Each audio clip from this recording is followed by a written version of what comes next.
अगर आप इस वीडियो पर आए हैं इसका मतलब ये है कि आप स्टॉक मार्केट को सच में अच्छे से सीखना चाहते हैं। इस वीडियो को शुरुआत करने से पहले मैं आपसे बताना चाहूंगा, मैंने अपनी कई वीडियोस के अंदर एक शब्द जिसके बारे में मैंने बहुत ज्यादा बार कहा है और आपने भी इस शब्द को बहुत ज्यादा बार सुना होगा कि कंफर्मेशन पर बाय कीजिए, कंफर्मेशन पर बाय कीजिए। लेकिन क्या आपको पता है कि कंफर्मेशन का मतलब होता क्या है? इस बात का आपको दावा दे सकता हूं कि स्टॉक मार्केट में बसते जितने भी लोग हैं उन सब ने इस शब्द के बारे में जरूर सुना होगा कि कंफर्मेशन के साथ ही आपको बाय करना है, लेकिन उनको ये पता ही नहीं होगा कि कंफर्मेशन का मतलब होता क्या है। तो आज की इस वीडियो में हम बात करेंगे कि कंफर्मेशन होता क्या है और कंफर्मेशन कितने तरह के होते हैं। अब चुनाव आपका है कि आप इस वीडियो को पूरा देखते हैं या नहीं। नमस्कार दोस्तों, मैं हूं मन प्रजापत। शुरू करते हैं इस वीडियो को। हम सबसे पहले बात करते हैं कि कंफर्मेशन होता क्या है और उसके बाद मैं आपको ये बताने वाला हूं कि कंफर्मेशन कितने तरह के होते हैं। तो हम सबसे पहले ये देखते हैं कि कंफर्मेशन आखिर होता क्या है। मैं आपको इसको सिंपल से एग्जांपल से समझाना चाहूंगा, एक कहानी के रूप में आपको समझाना चाहूंगा, क्योंकि हो सकता है कि आप ये सिद्धांत और ये तरीके भूल जाए, लेकिन ये कहानी आपको जरूर याद रहेगी। एक व्यक्ति, एक लकड़हारा, एक बार एक जंगल के अंदर जाता है और उस जंगल के अंदर उसका काम ये है कि उसको लकड़ियां काटकर वापस आना है। और जैसे ही वो जंगल में प्रवेश करता है उसको एक व्यक्ति बोलता है कि यहां से 5 किलोमीटर दूर शेर रहता है। अब वो डर जाता है इस बात से, अब लेकिन वो फिर भी थोड़ा बहुत आगे चलता है क्योंकि उसे 5 किलोमीटर दूर नहीं जाना। थोड़े ही समय बाद उसको एक व्यक्ति और मिलता है और वो ये कहता है कि यहाँ से 3 किलोमीटर दूर शेर रहता है। अब वो इस बात से थोड़ा और भी घबरा जाता है और उसके बाद वो थोड़ा सा आगे चलता है और एक व्यक्ति और कहता है कि यहाँ से 2 किलोमीटर दूर ही एक शेर रहता है। अब आप मुझे बता सकते हैं कि वो व्यक्ति क्या करेगा? वो व्यक्ति ये करेगा कि उसी एरिया के अंदर जो भी लकड़ियां है, जो भी पेड़ है, उसे काट कर लकड़ियां फटोर के वापस चला जाए। तो यहाँ पे वो तीनों व्यक्ति जो है वो किस चीज का काम कर रहे हैं? कंफर्मेशन का काम कर रहे हैं। स्टॉक मार्केट के अंदर कंफर्मेशन का मतलब क्या होता है मैं आपको वो बता देता हूँ।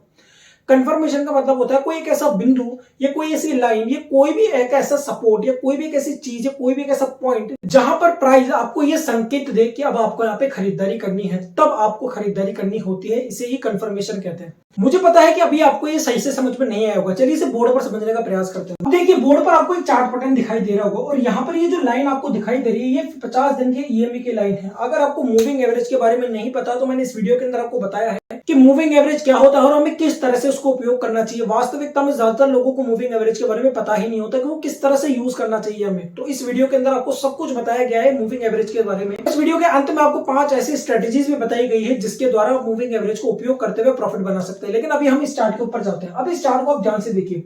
यहाँ पे कंफर्मेशन का मतलब क्या है मैंने बताया है। कंफर्मेशन का मतलब है कि ऐसा बिंदु जिस पर प्राइस अगर ऊपर निकल जाए तो आपको बाय करना है और एक ऐसा बिंदु जिससे प्राइस नीचे आ जाए तो वहां पर आपको सेल करना है। इसे हम कंफर्मेशन का कोई भी पॉइंट बोलते हैं। तो यहाँ पर एक ये चार्ट पैटर्न आपको दिखाई दे रहा है और इस चार्ट पैटर्न में मैंने 50 दिन की ईएमए की लाइन खींची है।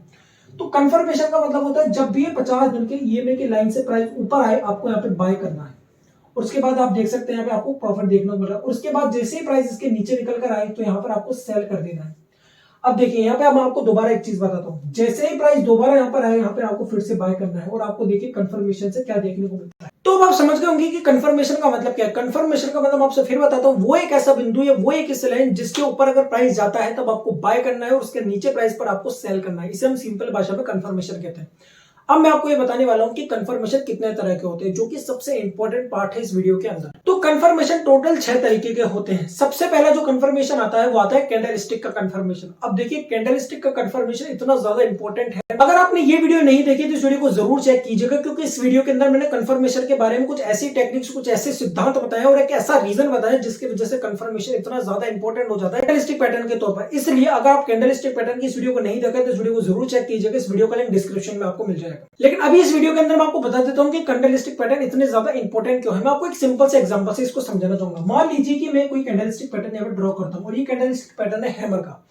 अब देखिए, अगर मैं इसको 1 डे का कैंडलस्टिक मान के चलूं तो याद रखिएगा ये कैंडलस्टिक पैटर्न बहुत ज्यादा इंपॉर्टेंट हो जाता है। अब वो क्यों हो जाता है देखिए, क्योंकि एक दिन के कैंडल के अंदर, उस पूरे दिन के अंदर इस कैंडल के अंदर जितनी भी खरीदारी हुई, जितनी भी बिकवाली हुई, चाहे उसने एफआईज ने खरीदी, चाहे म्यूचुअल फंड ने खरीदी, किसने भी इस स्टॉक को खरीदा, या अगर इस चार्ट के अंदर हम देखिए तो इस स्टॉक का इस दिन के अंदर जितनी भी खरीदारी हुई, जितनी भी बिकवाली हुई, वो सारा डेटा इस कैंडल के अंदर यहाँ पे आ गया है। तो अब सोचिए कैंडल कितनी ज्यादा इंपॉर्टेंट हो जाएगी जब हम इस कैंडल का एनालिसिस करेंगे, इस कैंडल को समझेंगे और इस कैंडल से जुड़े हुए चार्ट पैटर्न को देखेंगे। इसलिए जब भी कंफर्मेशन की बात आती है तो कैंडलस्टिक पैटर्न बहुत ही ज्यादा इंपॉर्टेंट रोल अदा करता है। मैं आपको इसका एक रीजन और देना चाहूंगा। वैसे मैं आपसे एक बात और कहना चाहूंगा, आप इस वीडियो को जरूर चेक कीजिएगा।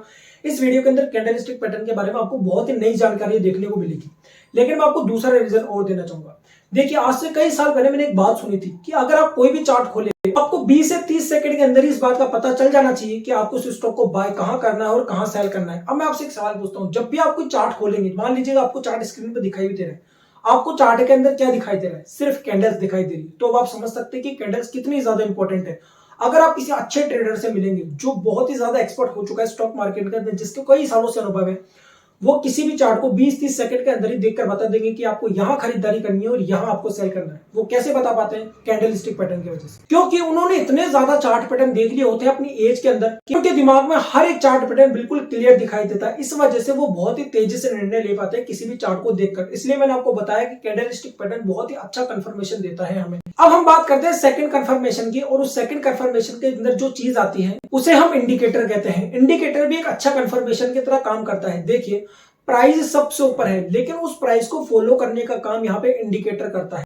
अगर आप बिगिनर है स्टॉक मार्केट के अंदर, आपने अभी अभी शुरुआत की, आपको बिल्कुल भी ज्यादा नॉलेज नहीं है स्टॉक मार्केट की, तो आपके लिए इंडिकेटर बहुत ही ज्यादा इंपॉर्टेंट कंफर्मेशन हो जाता है। जैसे कि मैंने आपको बताया ईएमए यानी कि मूविंग एवरेज की अगर हम बात करें तो मूविंग एवरेज एक अच्छा इंडिकेटर है। और सबसे इंपॉर्टेंट बात यहाँ पे ये कि आपको एक अच्छा कंफर्मेशन देता है। मैं आपको फिर कहता हूँ, अगर आपने मूविंग एवरेज की ये वीडियो नहीं देखी है तो आप इस वीडियो को जरूर देखिएगा।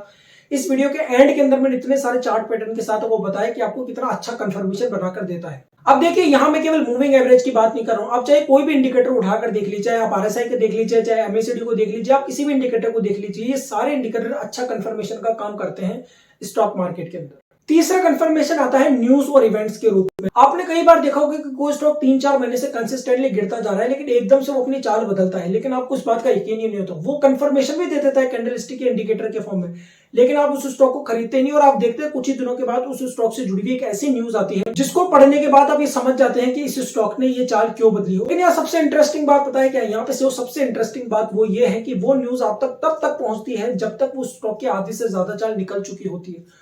तो इसलिए हमेशा याद रखिएगा, कोई स्टॉक अगर नीचे से ऊपर की चाल बनाना शुरू कर चुका है, इसका मतलब ये भी हो सकता है कि उस स्टॉक के साथ कोई ना कोई ऐसी न्यूज जुड़ी हुई है जो अभी आपको दिखाई नहीं दे रही, लेकिन कुछ ही समय में आपको देखने को मिल सकती है। तो इसका सबसे अच्छा तरीका है कि आप कैंडलस्टिक और इंडिकेटर को फॉलो करते हुए उस स्टॉक के अंदर बाय कीजिए। अगर वो कोई कंफर्मेशन दे रहा है तो, अगर वो आपको कंफर्मेशन सही नहीं दे रहा है तो आपको बाय नहीं करना है यहाँ पे। अब हम यहाँ पे फोर्थ कंफर्मेशन की ओर चलते हैं, जो कि चौथी कंफर्मेशन है, उसका नाम है सपोर्ट और रेजिस्टेंस। सपोर्ट और रेजिस्टेंस का मतलब क्या होता है, मैं आपको एक सिंपल सी भाषा के अंदर इसको बात को समझाना चाहूंगा। जब भी आप उदास होते हैं तो आप क्या करते हैं? डेफिनेटली या तो आप कोई गाना सुनते हैं, या कोई मोटिवेशनल स्पीच सुनते हैं, या कोई आपको कोई बुक पढ़ते हैं, या कोई ऐसी चीज करते हैं जिससे आपको मोटिवेट मिले। लेकिन मैं आपसे पूछना चाहूंगा, ये सारी चीजें जिसको करने के बाद आप मोटिवेशन से भर जाते हैं, आप उत्साहित हो जाते हैं, ये सारी चीजें क्या है?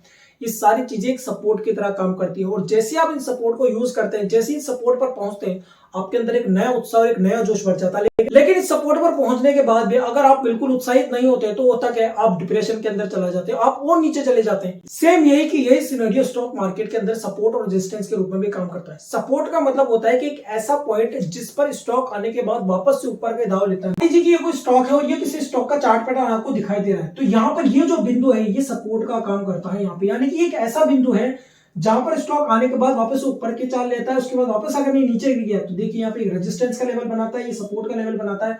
यानी कि ये एक ऐसा लेवल है जहां पर स्टॉक आने के बाद यहाँ पे खरीदारी होने की संभावनाएं बहुत ज्यादा बढ़ जाती है। अगर आप सपोर्ट और रेजिस्टेंस को बिल्कुल सिंपल तरीके से समझना चाहते हैं तो मैं आपको एक सिंपल सी बात ये बताऊंगा, वो एक ऐसा बिंदु जहां पर प्राइस आने के बाद उस प्राइस के अंदर खरीदारी होने की संभावनाएं बहुत ज्यादा बढ़ जाती है, उस बिंदु को सपोर्ट कहते हैं। इसी तरह वो बिंदु जिस पर प्राइस आने के बाद वहां पे बिकवाली की संभावनाएं बहुत ज्यादा बढ़ जाती है, इस बिंदु को रेजिस्टेंस कहते हैं। या आप सिंपल से एग्जांपल या एक सिंपल से परिभाषा को अपने दिमाग में जरूर बनाकर रखिएगा, क्योंकि जब हम आगे सपोर्ट और रेजिस्टेंस को पढ़ेंगे एक अलग वीडियो के अंदर, तब आपको ये परिभाषा बहुत काम में आने वाली है। तो मुझे लगता है अब आप समझ गए होंगे कि सपोर्ट और रेजिस्टेंस भी एक अच्छा कंफर्मेशन देने का काम करता है। जो पांचवा कंफर्मेशन बनता है वो पांचवा कंफर्मेशन बनता है ब्रेकआउट और ब्रेकडाउन के द्वारा। ब्रेकआउट का मतलब क्या है? ब्रेकआउट का मतलब है कि एक ऐसा बिंदु जिससे प्राइस ऊपर जा चुका है, इसको बोलते हैं ब्रेकआउट। स्टॉक मार्केट में जब भी हम किसी स्टॉक का चार्ट पैटर्न देखते हैं तो जब भी कोई ब्रेकआउट देखने को मिलता है तो ज्यादातर केस में वो ब्रेकआउट फेक ब्रेकआउट होते हैं। ब्रेकआउट तो बनता है लेकिन वहां पर वो ब्रेकआउट पास नहीं होता, यानी कि उस ब्रेकआउट पर अंदर आप खरीदारी करते हैं तो वो ब्रेकआउट वापस से घूम जाता है और आपको लॉस बुक करना। ब्रेकआउट का सिंपल सा मतलब आप ऐसे समझ लीजिए कि कुछ ऐसे पॉइंट्स है जिससे प्राइस ऊपर की ओर निकल जाता है तो वो ब्रेकआउट कर गया है, यानी कि उस प्राइस को, उस लेवल को ब्रेकआउट कर गया है। इसी तरह जब हम ब्रेकडाउन की बात करते हैं तो जब भी कोई प्राइस उस लेवल से नीचे आ जाता है तो वो ब्रेकडाउन की ओर इशारा करती है और उस समय हमको सेल कर देना चाहिए अगर हमने बाय कर रखा है तो आप समझ गए होंगे कि ब्रेकआउट और ब्रेकडाउन क्या होता है। मुझे पता है कि अभी आपको सही से समझ में नहीं आया होगा, लेकिन इस वीडियो के अंदर मैं आपको केवल ये समझाना चाहता हूँ कि कंफर्मेशन आखिर होता क्या है और कंफर्मेशन कितने तरह के होते हैं। मैं आपको ये सारी चीजें अगर समझाने बैठूंगा इसी वीडियो के अंदर तो कम से कम 2-3-4 घंटे की वीडियो बन जाएगी। इसलिए इन सारे कॉन्सेप्ट को हम अलग अलग वीडियो के अंदर अच्छे से समझेंगे। जैसे कि मैंने इंडिकेटर को समझाने के लिए मूविंग एवरेज पर वीडियो बनाई, अगर आपने इस वीडियो को नहीं देखा है तो वीडियो का लिंक डिस्क्रिप्शन में, आप उस वीडियो को जरूर देखिएगा। और अब हम सबसे आखिरी और लास्ट कंफर्मेशन की बात करते हैं जो कि मेरे हिसाब से सबसे इंपॉर्टेंट कंफर्मेशन है और उस कंफर्मेशन का नाम है बॉडी लैंग्वेज की कंफर्मेशन। ये एक ऐसी कंफर्मेशन है जिसको आप ना तो किसी से सीख सकते हैं और ना ही आपको कोई सिखा सकता है। मैं आपको समझाता हूँ कि एक एग्जांपल के रूप में मान लीजिए कि ये कोई स्टॉक है जो ऊपर से नीचे की ओर चलता हुआ आ रहा है। अब यहाँ से वो बिल्कुल मोड़ लेता है ऊपर की ओर। अब मैं आपसे एग्जांपल पूछता हूँ, अगर वो स्टॉक यहाँ से आकर यहाँ पे खड़ा हो जाता है तब आप क्या करेंगे? डेफिनेटली आपको लगेगा कि ये स्टॉक यहाँ से यहाँ पर आ चुका है। मान लेते हैं कि यहाँ पे 100% था और यहाँ पे 50% पर आ चुका है। अब आप क्या करेंगे? डेफिनेटली यहाँ पर आप खरीद लेंगे कि यार 50% गिर चुका है अपने 52 वीक हाई से।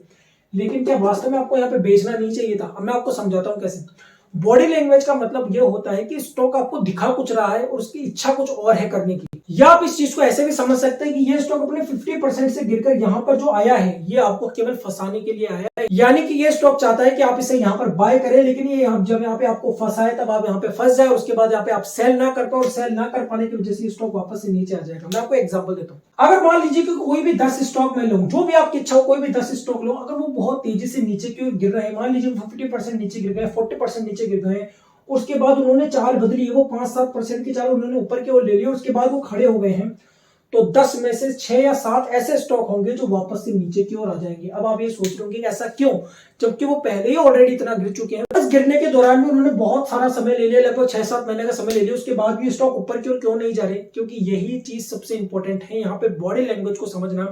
मैं आपको इसको बहुत ही सिंपल से एग्जांपल से समझाना चाहूंगा। मान लीजिए कि अगर आपको 5000 सीढ़ियां चढ़नी हो तब आप क्या करेंगे? आप पहले 10 या 20 सीढ़ी या 50 सीढ़ी के जाकर ही रुक जाएंगे, या आप कम से कम 300-400 सीढ़ियां चढ़ेंगे, उसके बाद आप थोड़ी थकावट महसूस करेंगे और उसके बाद थोड़ा रुकेंगे।